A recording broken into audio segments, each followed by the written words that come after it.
तो चलिए ये अगला क्वेश्चन करते हैं। इसमें भी इलिप्स और हाइपरबोला के ऊपर ही है क्वेश्चन, और उनकी इसेंट्रिसिटी के बारे में बात की गई है, और इसेंट्रिसिटी का कुछ यहाँ पर रिलेशन भी है दोनों का। और साथ में बोला गया है कि फोकस के बीच का डिस्टेंस इलिप्स का है अल्फ़ा और हाइपरबोला का है बीटा। तो अल्फ़ा और बीटा की वैल्यू पूछिए। तो कैलकुलेशन बेस्ड क्वेश्चन है, कोई खास लॉजिक नहीं लगेगा, थोड़ा कैलकुलेशन लेंथी जा सकती है, क्वेश्चन आसान है। तो सबसे पहले जो चीज़ें गिवन है इलिप्स से देखो।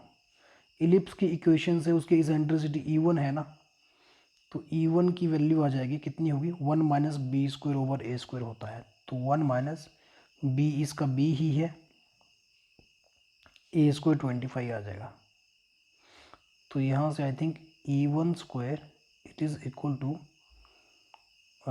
25 माइनस बी स्क्वायर बाय 25, और इसको मैं लिख सकता हूँ 25 E1 square it is 25 minus B square.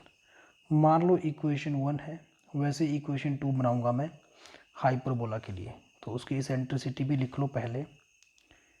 E2 की वैल्यू आ जाएगी 1 plus B square by 16। Formula use किया मैंने, क्या यूज़ किया, 1 plus B square by A square. तो b तो यहाँ b ही है, a की वैल्यू 16 है।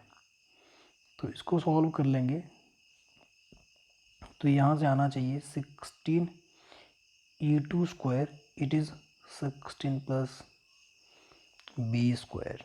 ये इक्वेशन 2 है मान लो। अब हमारा काम क्या है, हमने तो E1 और E2 निकालना है। क्यों?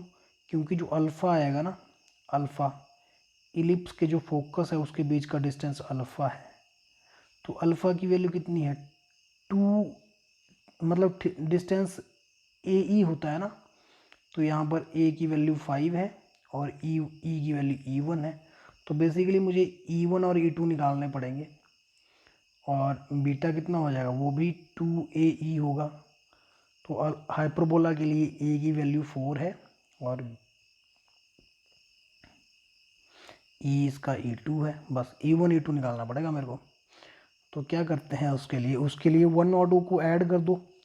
अगर 1 प्लस 2 मैं करता हूँ तो देखो बी तो एलिमिनेट हो गया, और 25 E1 square plus 16 E2 square it is 41।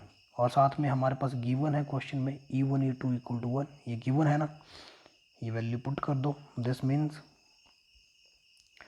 25 E1 square plus 16 E2 को मैं लिख सकता हूँ 1 बाय E1 का square it is equal to 41। तो थोड़ा सा रीअरेंज करेंगे, 25 E1 4 माइनस 41 E1 का स्क्वायर, और बस प्लस 16 इक्वल टू 0। ठीक है, ये बाई क्वाड्रेटिक बन जाएगी। ये तो फेमस इक्वेशन है, कई बार सॉल्व की होगी आपने 10th 11th 12th क्लासेस में, क्योंकि 16 एंड 25 में ये डायरेक्टली टूट जाएगी। माइनस 25 E1 का square plus minus 16 E1 square plus 16 equal to 0, और यहाँ से 25 E1 स्क्वायर कॉमन आ जाएगा।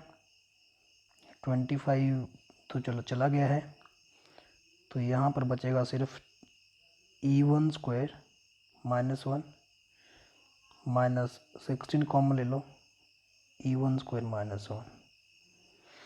तो E1 की वैल्यू एक आ गई 4/5 सॉल्व करने के बाद, और दूसरी वैल्यू आ गई E1 की 1। लेकिन E1 की वैल्यू 1 तो नहीं हो सकती है। क्यों नहीं हो सकती? क्योंकि उस केस में तो पैराबोला बन जाएगा।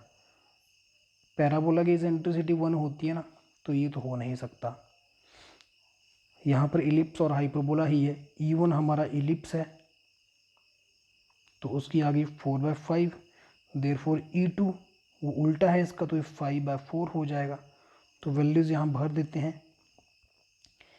E1 की वैल्यू आई 4/5, तो इसकी जगह 4/5 भरिए और इसकी जगह भरिए 5/4, और सॉल्व करो तो एक आंसर आ गया कितना, 4 इंटू 2 8 आ गया, and this is I think 10।